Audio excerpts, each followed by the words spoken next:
Hola estimados suscriptores, bienvenidos a las lecciones de la revista Actualidad Empresarial. Mi nombre es Diana Seminario, actual asesora laboral de la revista, y en este caso brindaremos la lección referida a los principios rectores del sistema inspectivo.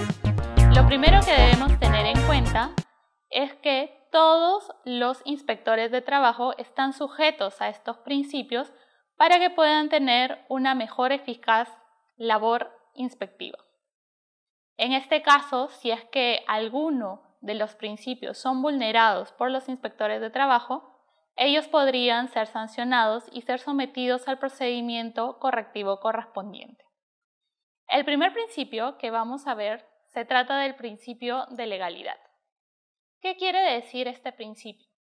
En este caso, el sistema inspectivo y propiamente los inspectores de trabajo tienen que someterse plenamente a lo señalado por la Constitución Política del Estado, las leyes, los reglamentos y todas las demás normas vigentes.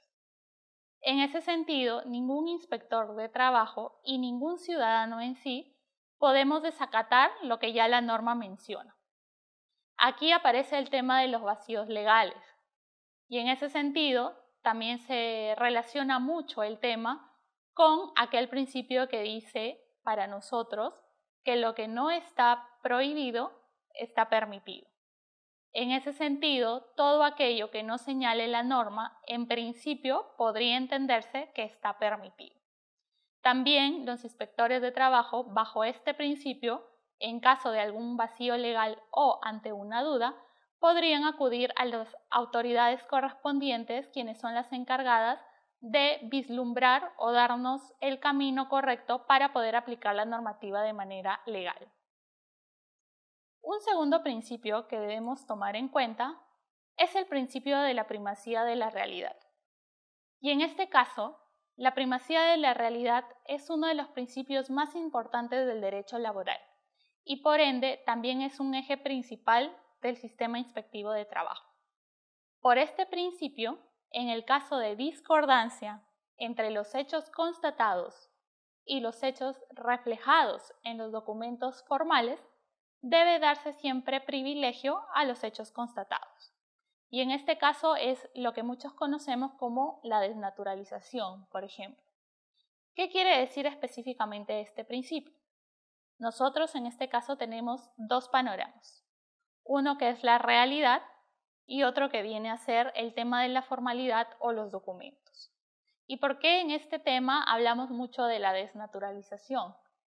Y es que en ese sentido, generalmente tenemos lo que es un contrato privado de locación de servicios firmado por ambas partes, que viene a ser la formalidad, pero esta formalidad encubre lo que viene a ser la realidad. Por ejemplo, una relación de trabajo. Y aquí, en este caso, tenemos realmente que existe una subordinación por parte del trabajador hacia el empleador. En ese sentido, lo que va a primar no van a ser los documentos y por tanto no va a primar el contrato que hemos firmado. Va a primar lo que es la realidad, que en estos sentidos sería lo que viene a ser la relación de trabajo. Es por eso que en muchos casos se alude específicamente a este principio. Un tercer principio es aquel referido a la imparcialidad y a la objetividad. En este caso, sin que medie ningún tipo de interés directo o indirecto, personal o de terceros que pueda perjudicar a cualquiera de las partes involucradas en el conflicto o actividad inspectora. ¿Qué quiere decir esto? Se trata de que en este caso el inspector de trabajo no puede verse afectado por un interés personal o por algún tipo de fuerza externa para que pueda quebrantar o en todo caso vulnerar lo que viene a ser un proceso de inspección laboral y favorecer a una u otra parte, dando prioridad a lo que viene a ser el tema de los intereses personales o de algún interés de tercero. Esto podría perjudicar obviamente a alguna de las partes y también podríamos entrar en un proceso sancionador. Ello porque finalmente el inspector de trabajo no se está sujetando a lo que viene a ser las leyes y tampoco se está sujetando a lo que él es, un inspector imparcial. Otro principio es el principio de equidad. En este caso, se debe dar igual tratamiento a las partes, sin conceder a ninguna de ellas ningún privilegio, aplicando las normas establecidas sin distinción alguna. Este principio se relaciona mucho con el tema de la imparcialidad. En este caso, el inspector de trabajo, tal como lo señalamos, debe darle igual oportunidad tanto al trabajador como al empleador. Ambos tendrán los plazos correspondientes para que puedan hacer los descargos o presentar algún tipo de recurso administrativo en caso se encuentren en algún tipo de proceso administrativo. Asimismo, se van a dar a ambos casos las oportunidades correspondientes para que puedan presentar o en todo caso puedan verificar que se haya cumplido de manera correcta todo lo que vienen a ser las normas establecidas. En este caso, el principio de equidad nos indica que tanto lo que viene a ser el trabajador como el empleador mantienen las mismas oportunidades y por ende mantienen los mismos plazos y mantienen los mismos métodos para poder dar a conocer los descargos correspondientes en caso se encuentren en un tema de inspección laboral. El siguiente principio es el de autonomía técnica y funcional. Mediante este principio se garantiza la independencia de los servidores con funciones inspectivas en el ejercicio de su competencia frente a cualquier influencia exterior indebida. Y este caso también, este principio se relaciona mucho con el principio de la celeridad y con el principio de la autonomía del inspector.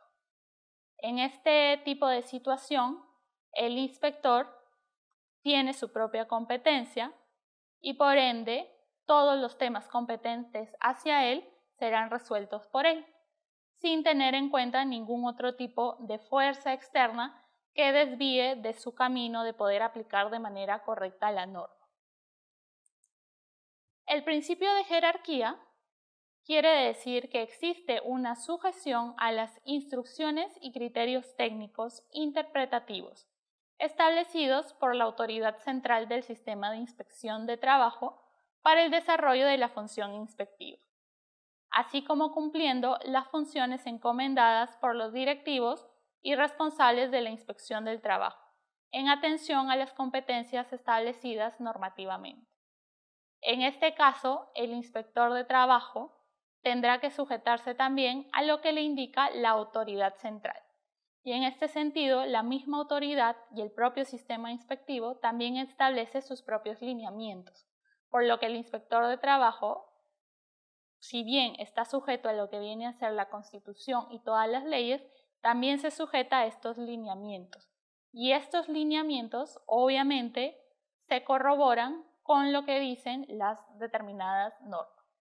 En este caso, el inspector lo que debe hacer es seguir y no apartarse de todas las directrices y todos los lineamientos establecidos por el sistema inspectivo.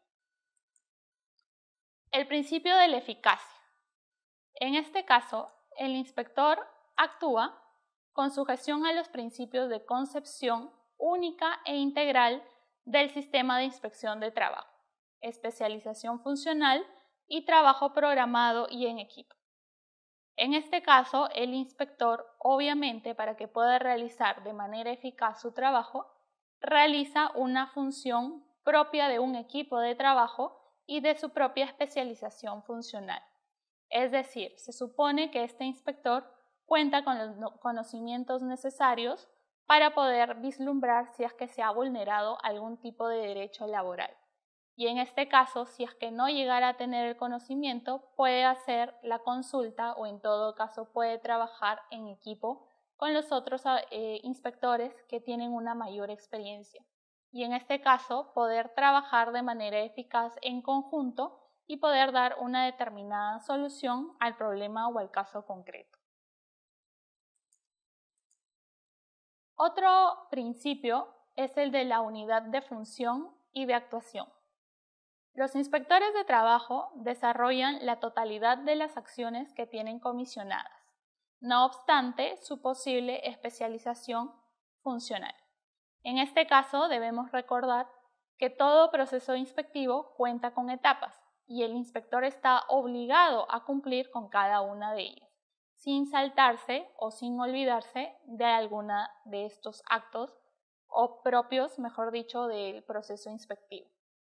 En este caso, si bien es cierto, los inspectores de trabajo tienen su especialización funcional, estas también van a estar o corresponden con lo que vienen a ser las etapas del proceso inspectivo.